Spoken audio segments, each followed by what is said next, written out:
Good evening, ladies and gentlemen. Thank you so much for joining tonight's edition of HR Mentorship Learning Series. Tonight, we'll be looking at a topic, African philosophical perspectives and HR practice. And as we, progress in this session, you'll have an appreciation of why we are looking at African philosophical perspective. And one of the reasons is because there are so many schools of thought, but oftentimes what we realize is that we are only considering or majorly considering Western school of thought, European school of thought, sometimes Asian school of thought, and we don't pay some attention to what is in our domain, our territory, in our environment. But we'll see that as we progress. But just to, first of all, situate the fact that this topic is not just an isolated topic, it actually speaks to the terrain of organizational behavior. And I will link it. Organizational behavior is the study of how individuals, groups, and structures influence behavior within organizations. Don't forget that organizations, groups, individuals are in societies. Okay, and for those of us in this part of the world, we are in the African society, and there is no way there won't be some influence, interrelatedness between how organizations operate, the organizational culture, and the societal culture. Okay.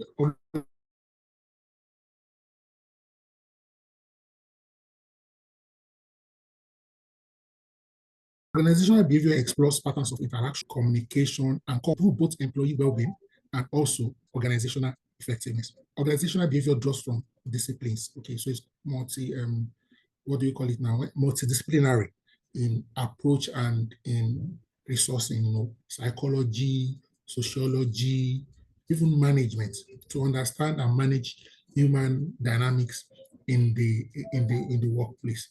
All right. And African philosophical perspective significantly or subtly can impact HR practices. Because if you understand where people are coming from and the kind of influences they engage and encounter, you may even know what speaks to them. Now, this is just to show some organizational behavior theory. Again, this is not exhaustive. This is not all. I just picked a few. And you will see on your slide that, for example, Abraham Maxwell, where is he from? From America. Mark Gregory, propounder of theory X and Y, where is he from? America. Hesbank's two-factor theory by Frederick Hesbank, where is he from? America. Expectancy theory, Victor Broom, where is he from? He's Canadian American. Okay. Social learning theory, Albert Bandura, from where? United States of America. Self-efficacy theory, same thing. Organizational culture theory, even though it has many contributors, but majorly Edgar Schein from United States of America and Gert Hofstede from the Netherlands. So you see, for example, a lot of North American and a little of European influence. So most of the theories, so to speak, that directly or indirectly that we leverage on, borrow from, get inspiration from, are largely non-African. Again, of course, I know someone will say, oh, people are people, humanity is humanity, but you know that there are still differences, slight differences. But those slight differences may be important, should not be ignored if you intend to get the best from people. And that's why we are saying, do we want to consider alternative influence or thought process or patterns, or do we want to relook some of our situations, some of our challenges, some of our opportunities with a different perspectives? Multinationals are operating in Nigeria, in Africa, and the way you operate, for example, from UK, US, France, is that the way you should operate in Africa? And if you operate exactly the way you operate from your home country, the way exactly that way from a cultural perspective, from a people management perspective, are you going to get exactly the same kind of results and output, or should you tweak some practices. Again, I know some things may be fundamental and there are some things that may be on the periphery, but should you be so fixated that you run everything in Africa like the way you are running it from your home country, the founder's country, and so on and so forth? So we are talking about how do we engage talent in meaningful, sustainable ways. And an unlikely source may be African philosophy. Okay, again, some people typically dismiss African as traditional, and we've reduced traditionalism to being a fetish, inferior, folkloric in some instance, as if everything, nothing there is useful or is meaningful. And that may not necessarily be the case. Okay, there are ways African ideas can influence positively workplace policies, leadership models, for example, performance systems, and so on and so forth. And that's why we said, let us consider, if we don't think about ourselves from our origin, no other third party will do it for us. Okay. Again, I've traveled a bit, at least to the best of, if my memory serves me right, I've been to like 17 or 18 countries in Africa. I've been to all the regions in Africa, north, central, south, west, east. I've spent time, reasonable time in Africa. In fact, I can call myself an African. I remember, just on the lighter note quickly, when I was in Morocco, and somebody in Morocco, a Moroccan citizen, was asking me that, oh, you are from Africa. And I responded to the Moroccan that, so where are you from? And I said, oh, true, I'm African too. And I said, do you mean from sub-Saharan Africa? Said, oh, that's a better. But imagine somebody in Africa not really thinking Africa, because of course they sometimes think more Middle East and North Africa than Africa, depending on which part of the Africa. But there are certain philosophies that are common to us, that are rooted in communalism, that are rooted in human dignity, ethical responsibility, and relationality. Okay, and these thoughts can provide alternative paradigms. Some of us may not agree, but some of us may also might have experienced this. You will realize that while modernity, and westernization has brought a lot of, so to speak, progress, enlightenment, it has also come with some flaws and drawback. You will realize that things like corruption has become more endemic now than 200 years, 100 years, 300 years ago, because capitalism and individualism may not necessarily be African perspectives, may not necessarily be African way of doing things. Yes, you want to be rich, but you want your family to be okay. You want your society to be okay. You want your community to be okay. So what are these alternative paradigms for leadership, or to inspire the employees, for motivation? In fact, to resolve conflicts.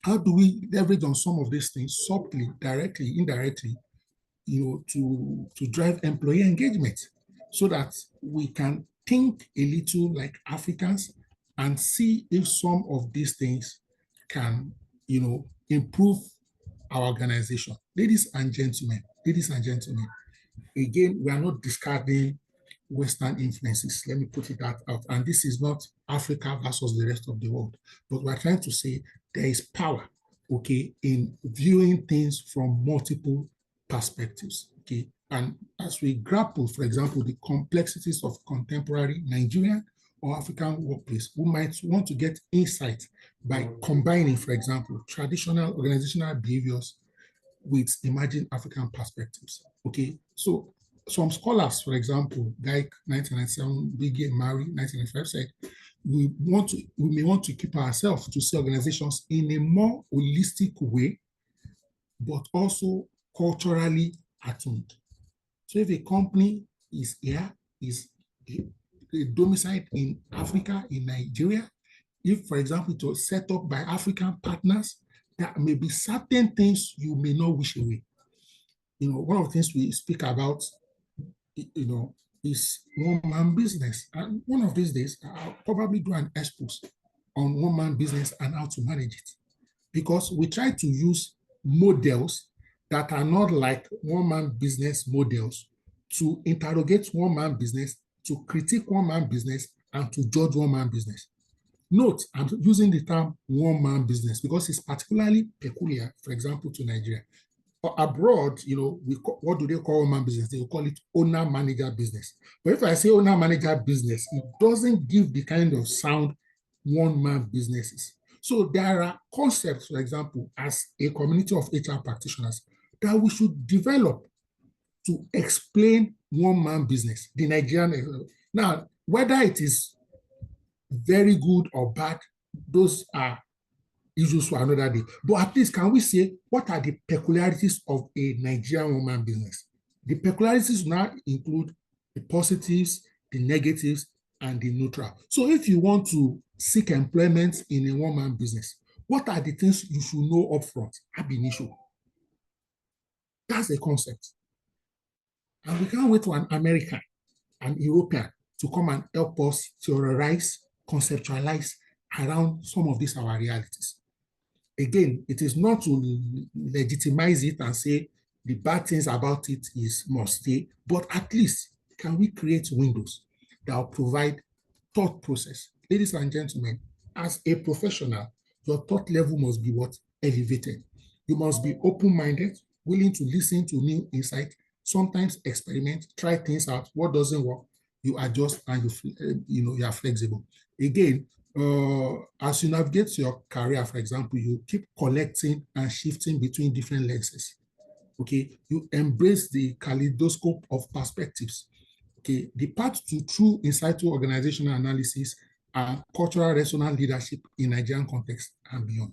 So you will see that we are concerned about getting the best.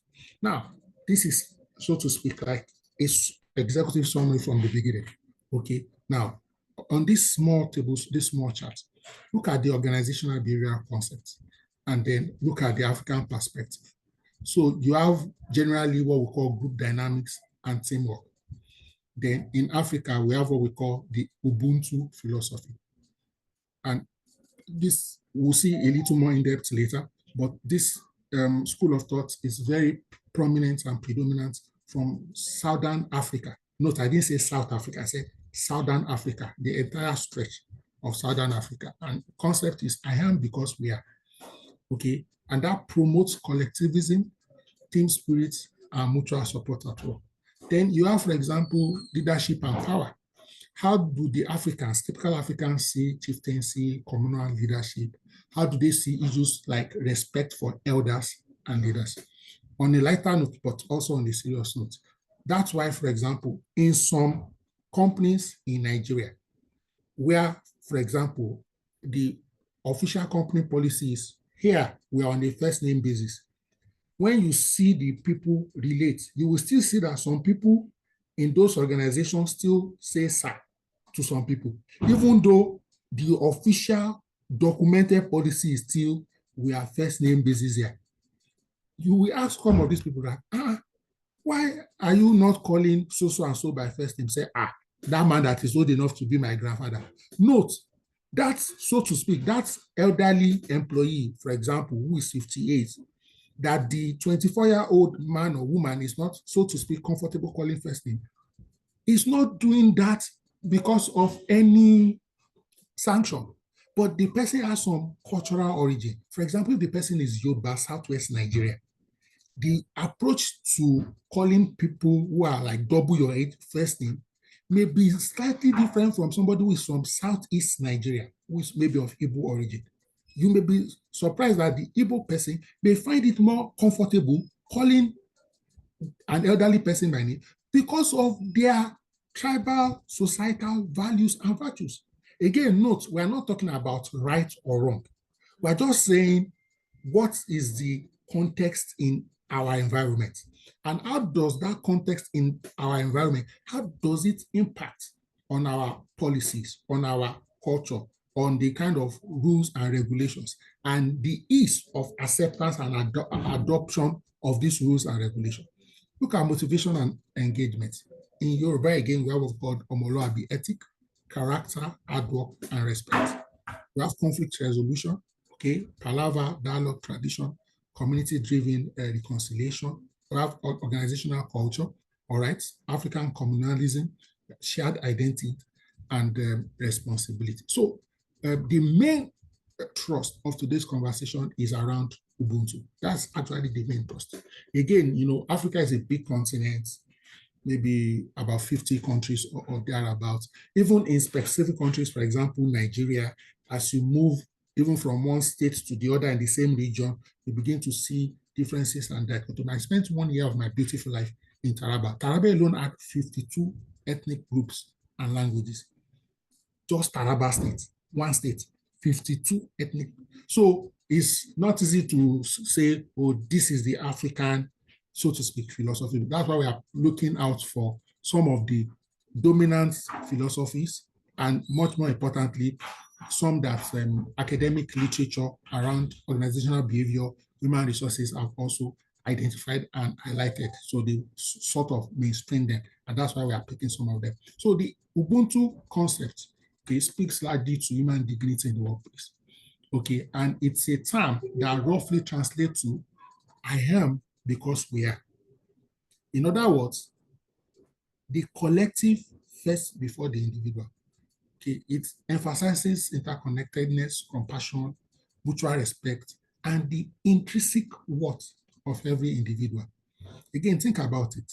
If there's a society that has the mindset that each individual have intrinsic worth, and then you are a line manager and you are shouting on your staff, you know, the moment you are excessively raising your voice, what are you trying to say? You are belittling the worth of the subordinate or team members. Yes, they may adjust because you are the boss, but you may be damaging a fabric of the community, of the society. And then you now be playing catch up after, saying, oh, my subordinates, my team members, they are not bringing their best to the table. They are not bringing their A game. They only care about money. Their spirit is not here.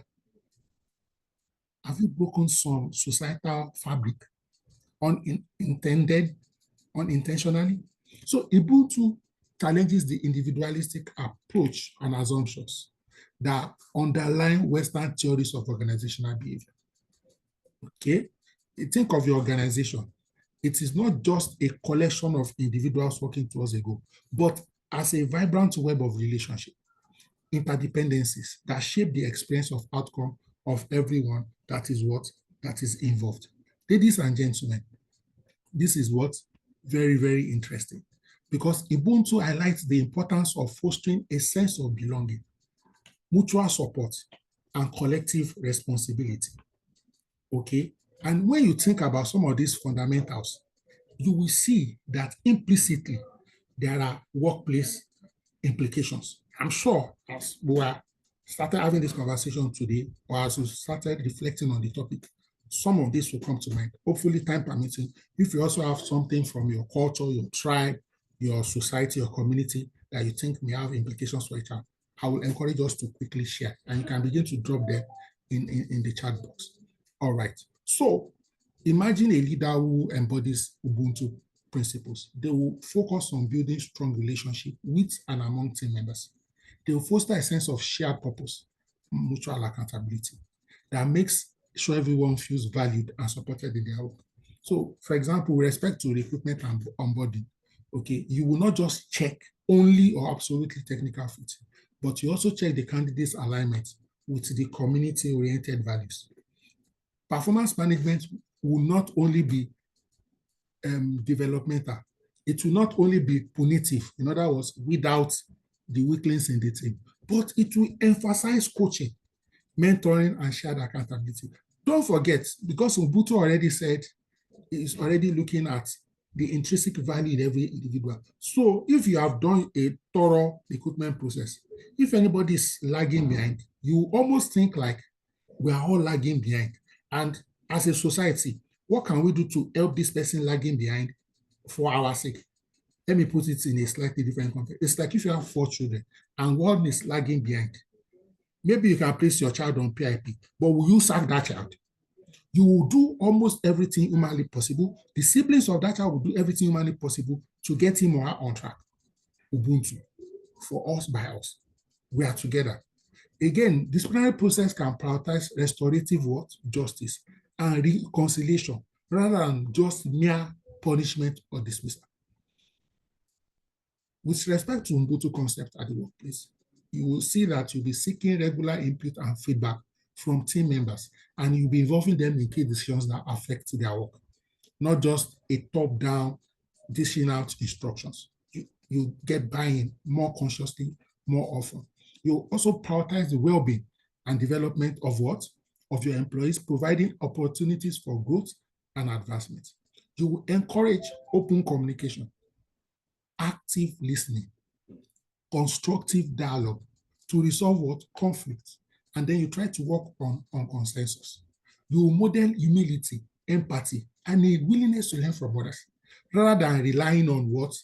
Hierarchical authority or subject matter expertise only. These things are important. I remember in a webinar, I shared an example, and I think I'll share it again because it's relevant. So there was a particular organization in Lagos, I think 2008, thereabouts. There was this global economic meltdown, and even many companies in Nigeria had to lay off staff. Guess what? The management had determined the number of staff they were supposed to lay off. They had identified the amount of money that will be saved in terms of cost by laying off those staff. So the management called a town hall meeting. Now, they literally, in quotes, were calling the town hall meeting to tick the box. They called the town hall meeting and explained to the staff that, I will show all these accounting details, how revenue has gone down, how costs is on the increase or steady, how we are not able to, cope with the cost, and we cannot continue to rely on loans, overdrafts, and the likes, how revenues is, going low, and so on and so forth. They now came to the inevitable conclusion that so we have to let people go, maybe last thing first. They shall came up with different processes, and they'll see who they can pay off and how they can give them soft landing. Then one man, real life story, stood up and he asked the management. He said, management, please, you people, when we say you people in Nigerian context, you say you people deliberated before you came to meet us.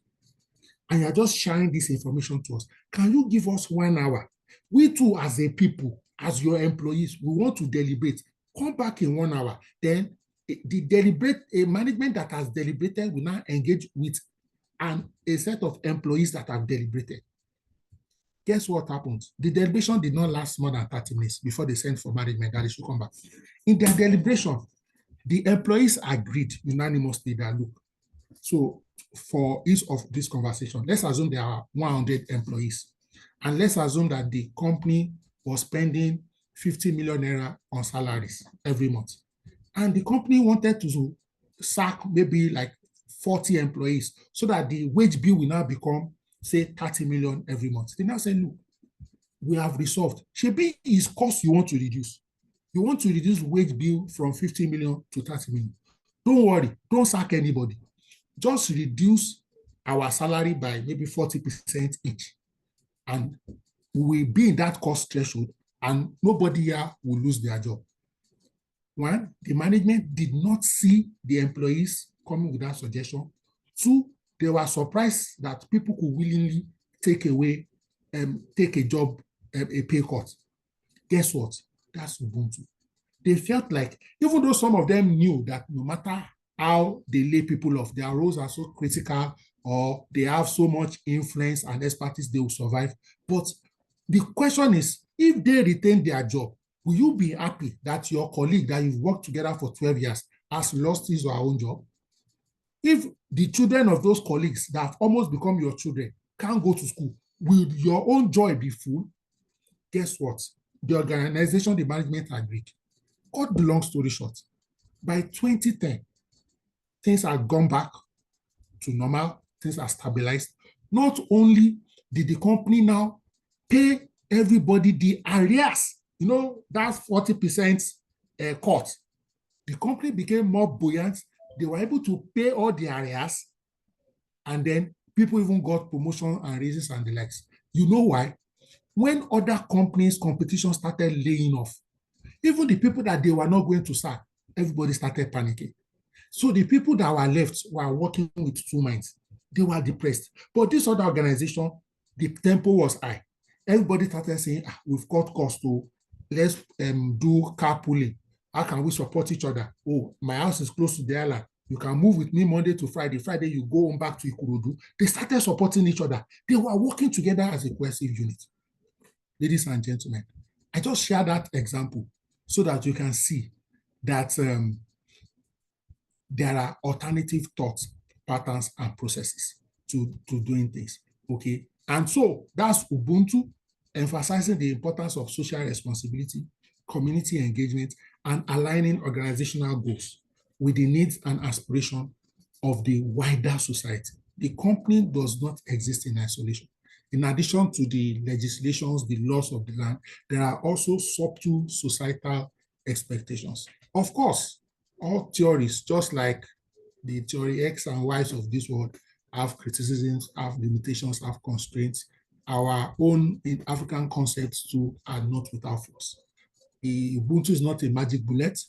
Some scholars argue that concept is vague and abstract to provide concrete guidance for organizational practice. Others caution against romanticizing African culture and emphasize the need to recognize the diversity and complexity of African society. In other words, Africa is not necessarily an homogeneous society or community that the same kind of mindset or philosophy cuts across. And we can testify to that even in Nigeria.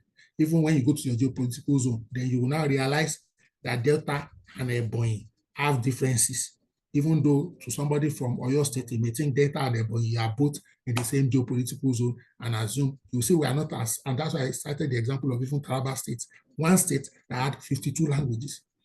There's another concept, apart from Ubuntu, African communism and collective responsibility. Just, I saw this message from A.Y. Stevens. He said, HR, he said, our HR practice and African, theories is indeed a different perspective to me. Thank you for bringing this out. Yes. He also says that one size cannot fit all. Best we shake off some colonial shackles and develop homegrown policies and practices. Thank you, Mr. Stevens, for that feedback. Okay, or that comment contribution. So African communism and collective responsibility. Okay, African communalism places value on collective identity, shared responsibility. The individual is seen as a part of a larger social web, be it the family, the clan, or workplace. So we almost see the workplace like the family place, like our clan. Yeah, I know in some family or clan, they can, what's the word, excommunicate you, but it's an extreme and rare occurrence. It's not once there's any slight problem, any slight situation, they are excommunicated. No. Again, HR implications. The decision-making process can benefit from consultative, participatory approaches. Look at that. Consultative and participatory approaches that mirror traditional African consensus building. Now, in English or HR, global HR, we have a word for this, or a phrase or a term. We call it things like, did you get the buy-in? Did you get the buy-in?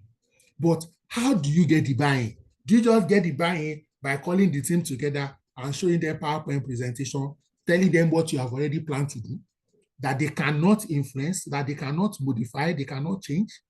So if you want to get the buy-in, yes, you may have thoughts and ideas, but come to the community of employees with the problem.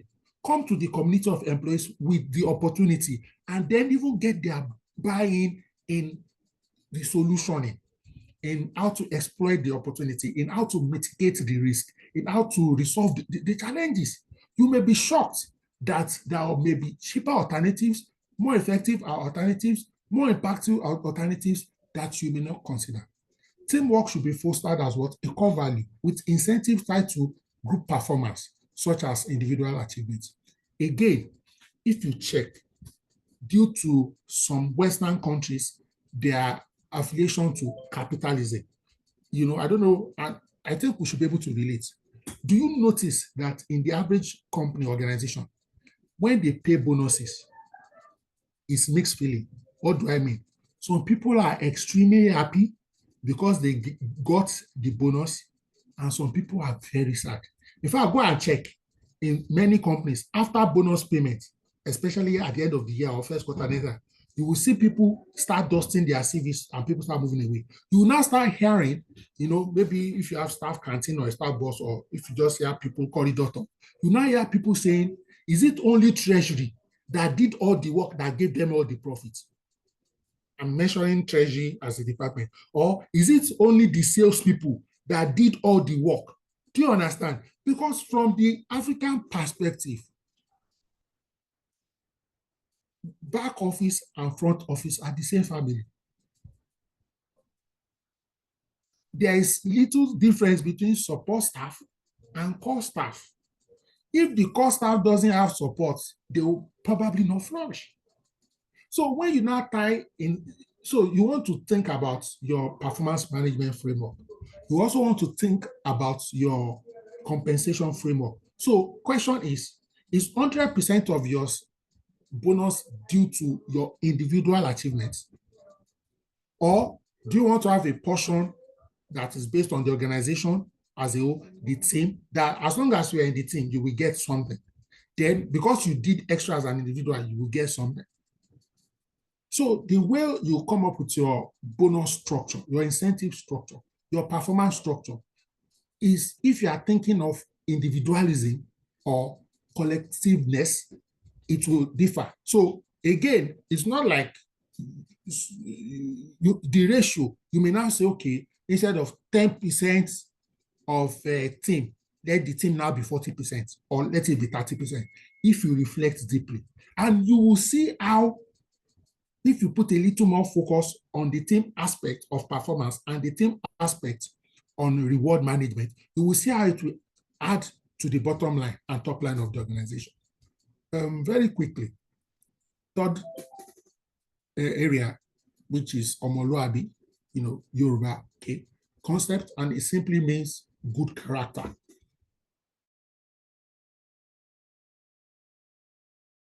Okay, it means being respectful.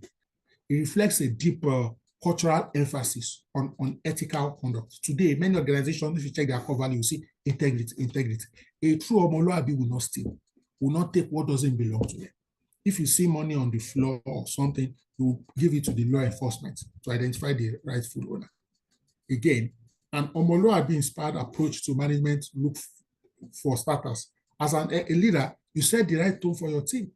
It means recognizing and valuing employees' contributions beyond just their job description. Okay, you see your employees as whole people with roles and responsibilities that extend beyond the workplace. Okay, you may even celebrate your employees' volunteer work. I mean, the work they are doing, maybe for charity, for NGOs, and so on and so forth. You may want to bring those kind of things into the performance appraisal. Okay, you may also want to support them, for example, through a family crisis.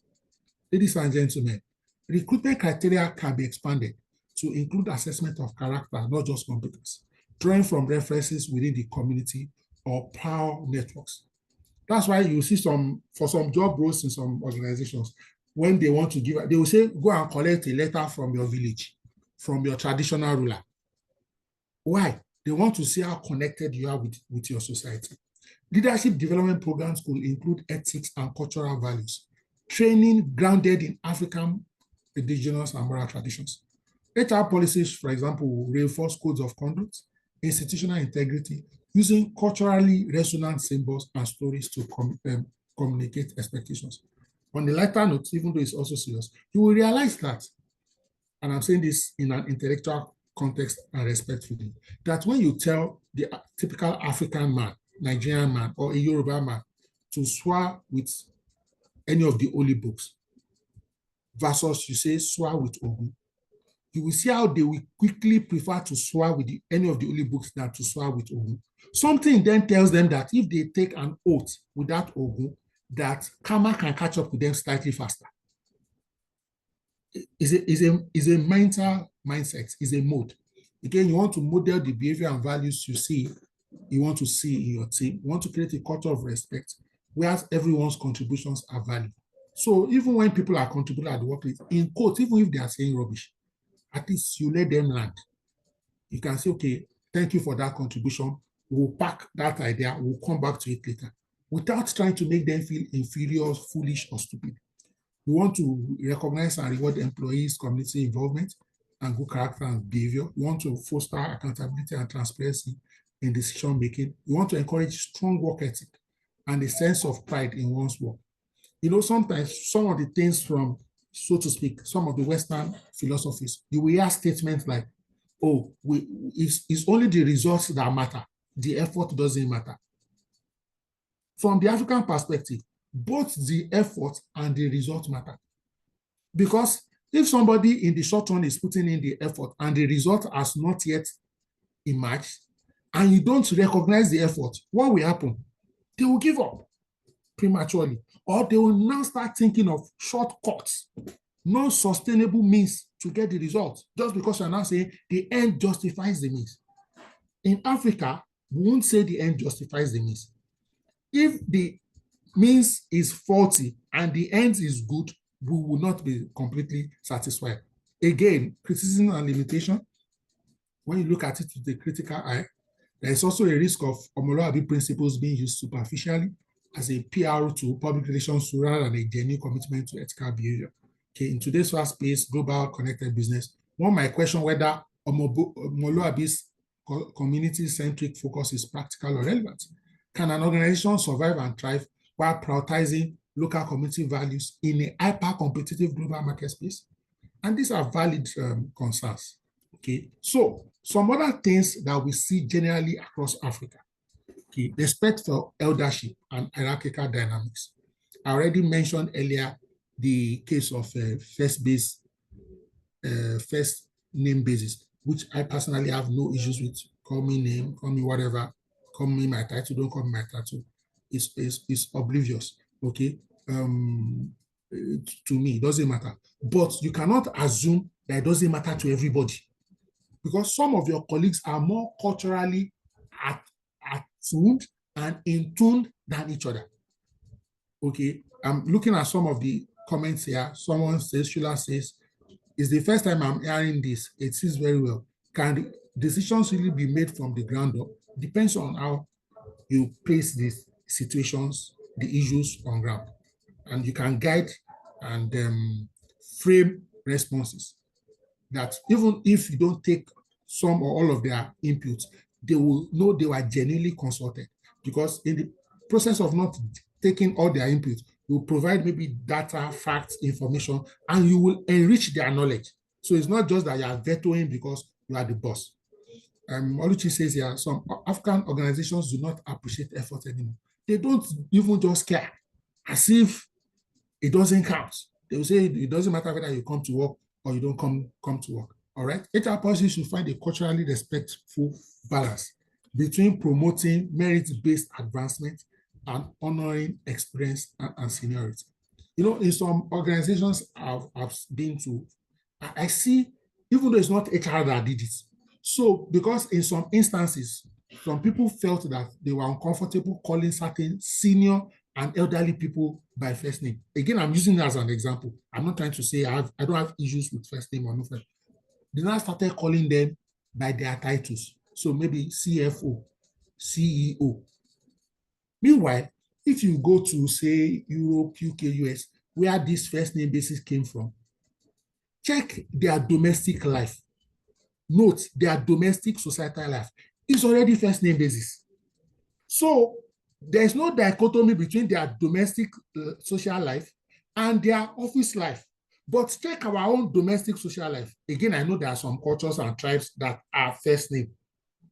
But do you see what I'm saying? So we're just saying, don't just copy something officially from UK, put it officially in Nigeria, when you don't know or realize that that official thing, there's a resonance with their own domestic space. But there's no resonance with your domestic space here. So even if you are going to copy it, then that will tell you that your induction period cannot be 1 week. That you may give 6 months, 3 months for this way of life to sit in, so that they are not doing it superficially. Do you understand what we are saying? Because you have understanding. You can also have intergenerational mentorship programs that can be structured to reinforce respect for institutional knowledge while encouraging innovation from what? Younger staff. communication strategies should be what? Sensitive to hierarchical expectations of employees while fostering what? Spiritual inclusion. Again, there's this spiritual dynamics and the old person. Okay, note, we didn't say religion, we said spiritual dynamics. African philosophies generally do not sharply divide the spiritual from the secular. So, and let me say this again, and I'm not saying it from a perspective of whether I like it, I believe it, or I'm for or against. No, that's not the context. Do you notice how, for example, in many organizations in Nigeria, especially indigenous, it's so easy by default, they almost start meetings with opening prayer and close with closing prayer. Even in government functions and the likes, don't judge the outcome or the effect of those prayers. Let's leave that for another day, another program, another edition. But some people have been to a place, we started a meeting by starting the meeting, and we moved on. And one senior person was almost wanted to say, no, this meeting won't go well because we didn't pray when we started. And some of us were like, but didn't you pray at home before coming here? But generally speaking, the average African person that grew up in Africa, okay, they don't divide their spiritual from the secular. That's why they can almost pray almost anytime, okay? Work is part of a holistic existence that includes spiritual, emotional and communal well-being. Okay, so wellness program should address not just physical health, but mental, emotional, and spiritual needs, possibly through what? Partnership with community or even faith-based organization. All right, leave policies, ladies and gentlemen, pay attention to this. It may be funny, but leave policies may accommodate spiritual obligations or cultural rites or passages. For example, funerals, community festivals. I'm just saying. So you have for those of us in Lagos, you have a team member who is from Ikorodu and they are doing Oro, and he asking for 1 or 2 days off to participate in the Oro. Or maybe he's not even asking for 1 or 2 days off. Maybe there's no movement because of the Oro. How do you handle that? I remember I used to work in a place way back, not recent, and one of our staff wanted to go for Hajj. I can't remember now. I think the old travel days he needed to go was bigger than his entire leave days, which was 21. I'm sure Muslims on this call can give me an idea if you want to do Hajj. The maximum, I know there's maybe lesser than that. But at the end of the day, because he provided document and evidence that he was going to Hajj, and in this context, he doesn't go for Hajj every year. In fact, this was his first time of going for Hajj. And we were able to give him a special leave that we, because some HR people, the first thing they said is now, go and apply for unpaid leave. While it may not be bad technically, but this person has spent time with the organization. This person feels if I go for this spiritual immersion, it's going to improve my spiritual life and most likely improve everything in your life. Do you understand what I mean? So again, we are not saying you must, because some people say how far is too far. But the question is, how come we're able to adopt everything Western? We didn't question it. They will say this one day, that one day, this one day. They will say International Women's Day.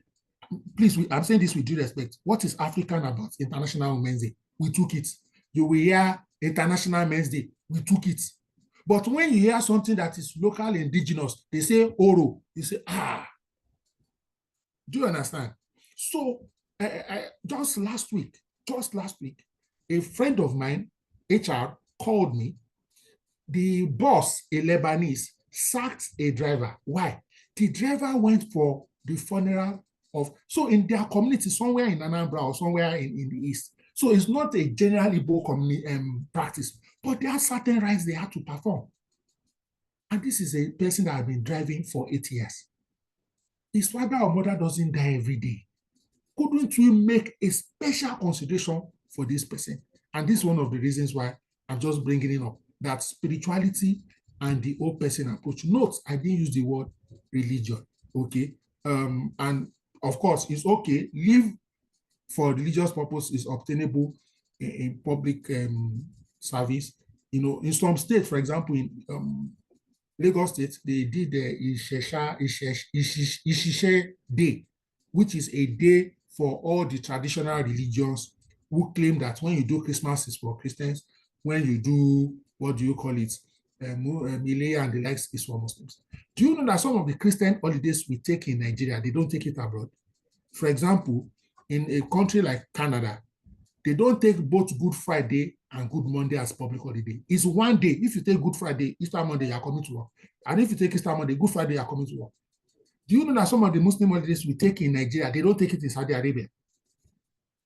That tells you that there's something about Africans and religion and how we approach it to our life. Whether it is right or wrong, that's another story for another day. But work environments can be designed to support harmony, balance, and a sense of purpose, drawing from indigenous architectural or symbolic elements. One more thing, let me quickly mention this. So I've worked in a place where maybe in a department of like 40 people, and I'm just mentioning this respectfully. So like 25 of them were redeemed.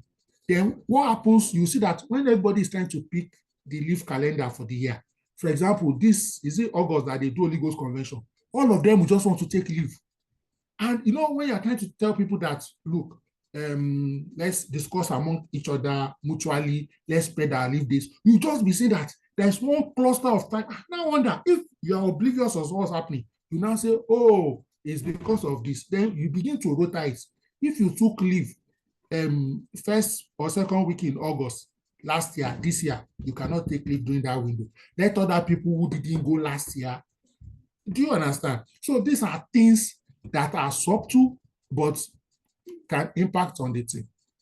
So what we are calling for eventually is for cultural intelligence. You know, we have what we call emotional intelligence.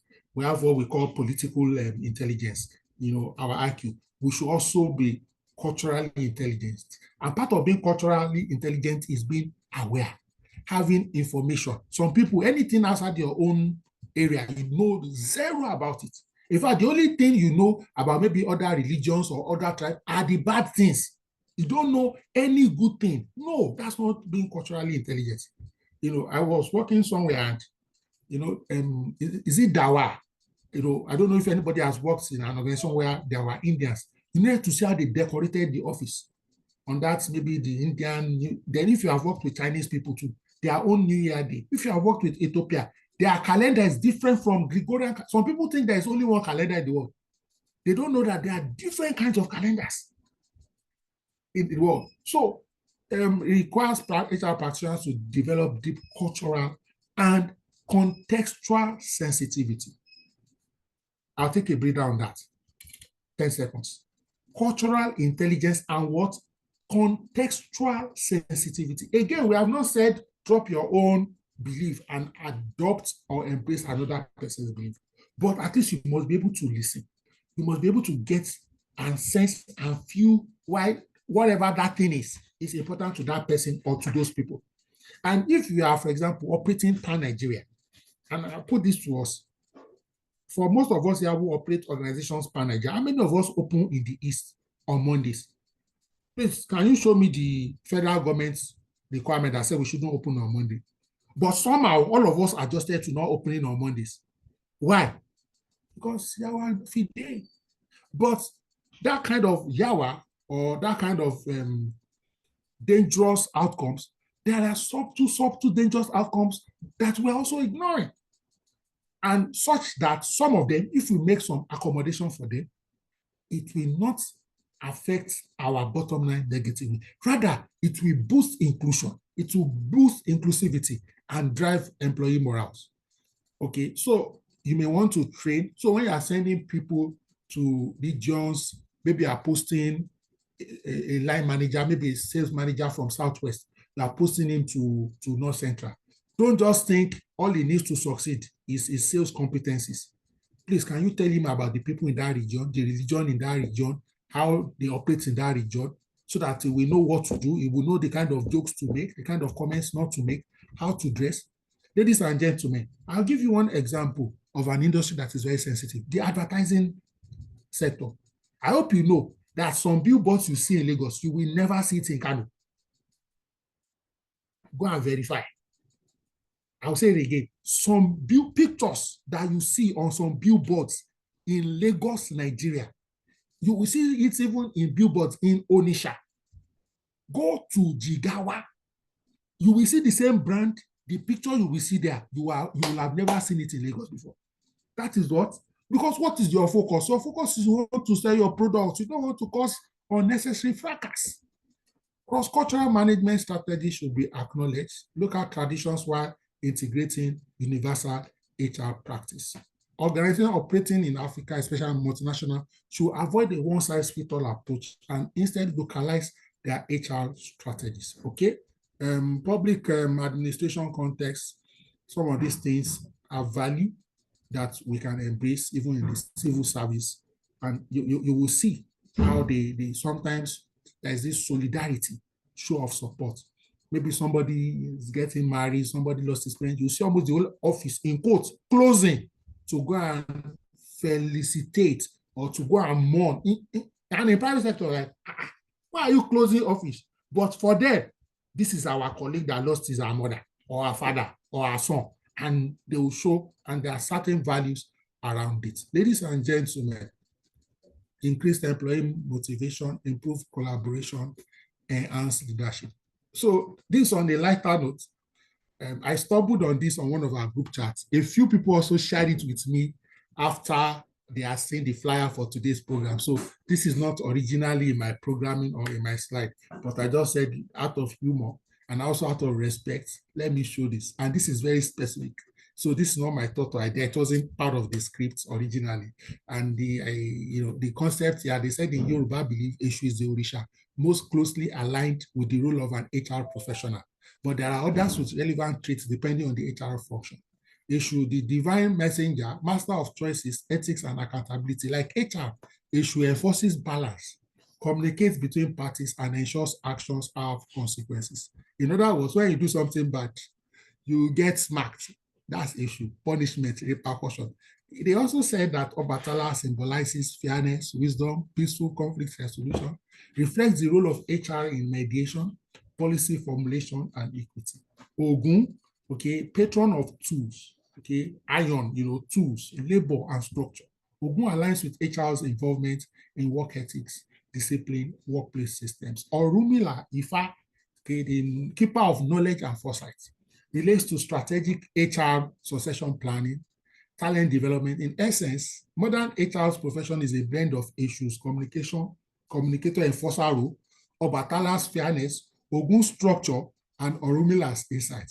I was like, wow, people are thinking. Ladies and gentlemen, I hope we've been able to provide you open your mind to also think slightly differently and ponder on things you will normally not think about, because sometimes that is how you get new insights. And we are saying that let's blend.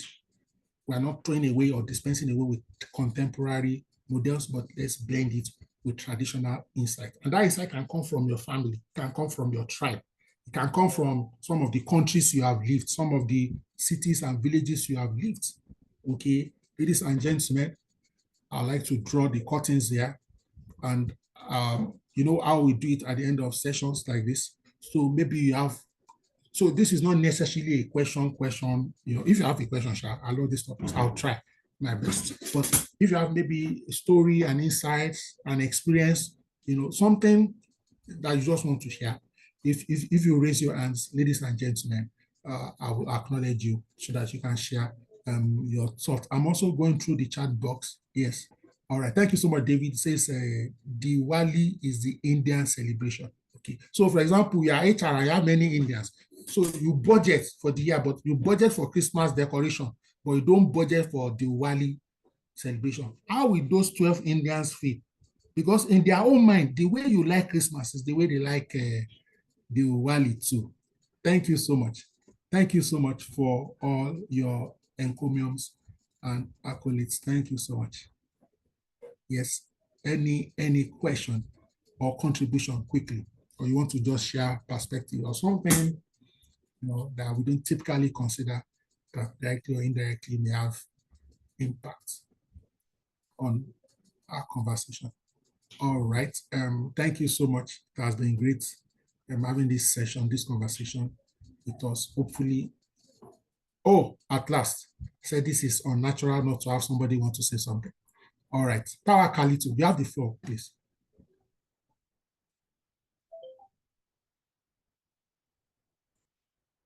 Power, please. Good evening, everyone. Thank you so much for a very insightful learning session tonight, sir. Thank you so much. So my own contribution is this. It isn't just about the traditionalists that we have amongst us, even Jehovah Witnesses.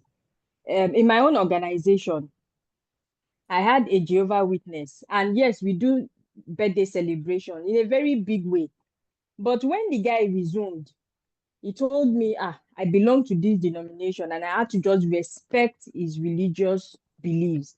So anything that has to do with Christmas, I don't even bother to send him a message. Anything that has to do with birthdays, I don't bother to share cake and give to him, or maybe meat pies or whatever. Even end of year party that we do, solely because of him, when he was with us, we had to recoin the name then to end of year party instead of Christmas party, because I also wanted him to feel to feel a sense of belonging to the organization. And it is not just with the Jehovah Witnesses, even the Tabligs too. There are certain ways that they do not just like an Ajia as an employee. She doesn't want her male colleague to and shake her. She doesn't want her male colleague to hug her. There are boundaries that they set. So it is just about understanding these people and knowing how you are going to manage them properly so that other people are not offended, while the person with that boundary or with that religious belief also feels among, but is not also encroached on. That is my contribution, sir. Thank you very much. Thank you so much, Tawa Kalito. God bless you. And I'll quickly say 2 or 3 things based on what you have said. Then we'll take Shula. First and foremost, let's talk about Jehovah Witness. Do you know, I'm not one, but they are one of the most honest people I've met in my life. As in their integrity. In fact, I won't mention, but there is 1 or 2 eateries that you must have eaten in, especially if you are Lagos. Most likely, all the people that serve you are Jehovah Witnesses. Why? Their integrity is top-notch. Again, one thing I also want to quickly pull out from what Tawa Kalito said is, that's why as HR, just because your organizational policy is be celebrating birthday, you may not change the policy. When I say change the policy, instead of by default celebrating birthday, when employees join in newly, maybe there is a form or there is a consent. I say, please give us permission to celebrate on your birthday, to use your picture on your birthday. Don't just assume that everybody likes it. Do you understand? So don't just say, oh, it's just one denomination or one religion or one sect that don't like birthday. Let even those who like birthday, let them give you their consent so that you are not just, do you know that there are people that are personally shy? It's not because of their religion. They would rather be private and do their birthday in private. But just because you think celebrating birthday for 500 employees, there are 50 employees that will be demotivated by the good act of birthday. Do you get what I'm saying? So use it. Again, let me use the other issue of maybe a Tasbligh or, for example, some Muslim sisters. I went to University of Ilorin, better by far.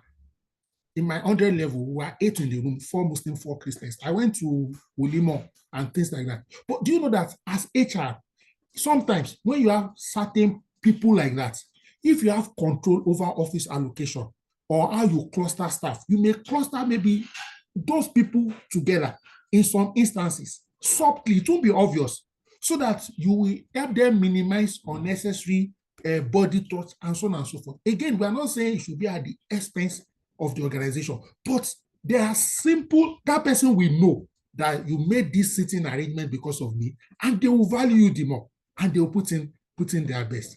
Okay, just to mention, of course, and where it is not possible, also have a conversation with that person and let them know maybe why it is not possible.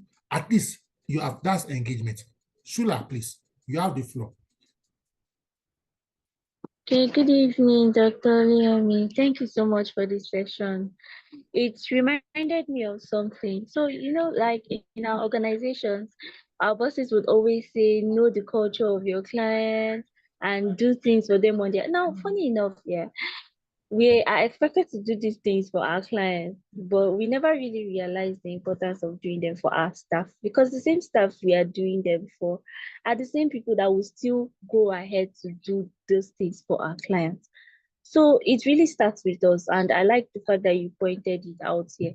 I remember sometime last year in my former organization where we had a Chinese visitor, and then during the they call it Spring Festival, yes, I suggested that we do like a little bit of decor before even sending him a Chinese message and a Chinese gift pack. And my boss was like, no, it's not necessary, it's not necessary. And guess what? He visited our office on that day that was Chinese festival, and it looked somehow. But again, because I'm a bit familiar with the Chinese, before he could finish discussing with my boss and come out, we already had something to show that, oh, we resonated with the festival. And I think the same thing should really apply in organizations. Thank you, sir, for this. Thank you so much. Very helpful, very value-adding conversation. Thank you so much. Oluchi, you have the floor, ma. Good evening, everyone. Good evening. Thank you, Dr. Adosh. This has been an exciting class today. Talking about HR and African perspective, I'll give an example. In Zambia, it is mandatory that you have Mother's Day to all females, for all female staff. They don't have to give you reason. They don't have to send you doctor's report. It is mandatory. It is enshrined in the labor law, labor code. So that Mother's Day is meant to take care of like when women are in their monthly cycle. Some people have a very bad period, the first, second day. So it's enshrined in their labor code that every female is entitled to 1 day every month. They don't have to give you any reason for that. They'll just, like you said, beginning of the month or end of the month, you prepare a schedule for Mother's Day for the next month, and everybody knows it's Mother's Day. The only thing, make sure you sort out your business, your job functions the previous day before you embark on your Mother's Day. So if you're in Nigeria or you are somewhere and you have an office in Zambia, you don't have Mother's Day in Nigeria, that's your business. You have to celebrate allow female employees to go on Mother's Day every 1 day every month. And if you don't do that, is a regulatory non-compliance for your organization. So thank you. Thank you so much, Oluchi, for sharing that with us. She's an HR professional, Nigerian based in Zambia. I'm happy we are hearing from some of our colleagues. And you see, this is Zambia, it's not UK, it's not US, because sometimes one of the challenges I see is that it's only thing that is done in Europe that will now like, wow, see, case study, Mother's Day, and it's once in a month, please. So technically, they have 12 Mother's Day in a year for all women in Zambia workplaces. Thank you so much. And minimum leave period is 24 days. Everybody's entitled to 2 days a month. So you add they have so many leaves. So you add the Mother's Day for every female, and it's also mandatory. Like you go on maternity leave, you're still entitled to your annual leave. It's mandatory. You can decide to take it at once, or you move it to some other time. So, wow. Those of you considering Japa, please, you may want to add Zambia, okay, to your list. Ladies and gentlemen, it has been an exciting session. So I'll just unmute everybody. If you want to say anything, you can say anything very quickly. We are wrapping up now. Thank you so much. Thank you so much. Good night, ladies and gentlemen. Thank you, sir. Thank you, sir. Thank you, sir. Thank you, sir. Thank you, sir. Thank you, sir. Thank you, doctor. Thank you so much. Thank you, sir. Thank you, sir. Thank you. Thank you very much, sir. Thank you, doctor. Thank you, sir. Thank you, my doctor. Good night, everyone.